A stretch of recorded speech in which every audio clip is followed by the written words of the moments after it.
தாய் தமிழ் உறவுகளுக்கு வணக்கம். உள்ளாட்சி தேர்தலில் தனித்து போட்டி, பெண் தலைவர் அதிரடி முடிவு.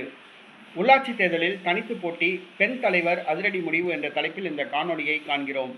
2026 தமிழக சட்டசபை தேர்தலில் தேர்தலுக்கு ஒரு மாதத்துக்கு முன்பாக திமுக கூட்டணியில் இணைந்தவர் தேமுதிக பிரேமலதா.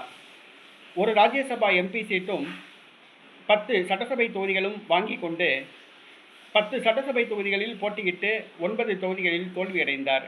தற்பொழுது திமுக கூட்டணியில் உள்ள முக்கிய கட்சிகளான காங்கிரஸ், மார்க்சிஸ்ட் கம்யூனிஸ்ட் கட்சி, இந்திய கம்யூனிஸ்ட் கட்சி, இந்திய யூனியன் முஸ்லீம் லீக், விடுதலை சிறுத்தை கட்சி, மதிமுக ஆகியவை தமிழக வெற்றிக் கழக கூட்டணிக்கு சென்று விட்டதால் திமுக கூட்டணி காத்தாடுகிறது. திமுக கூட்டணியில் இருக்கிற ஒரே பெரிய கட்சி தேமுதிக, மற்றவையெல்லாம் குட்டி கட்சிகள். தற்பொழுது வருகிற உள்ளாட்சி தேர்தலில் திமுக தனித்து போட்டியிட்டு தனது பலத்தை காண்பிக்க வேண்டும் என்று திமுக மாவட்ட செயலாளர்கள் கூட்டத்தில் பேசப்பட்டது.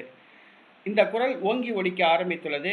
ஆகவே வருகிற உள்ளாட்சி தேர்தலில் திமுக தனித்து போட்டியிடும் என்று எதிர்பார்க்கப்படுகிறது. இந்த சூழ்நிலையில் தேமுதிக உள்ளாட்சி தேர்தலில் திமுக கூட்டணியில் இருந்தால் 2 மேயர் பதவியை கைப்பற்றலாம் என்று திட்டமிட்டிருந்தது.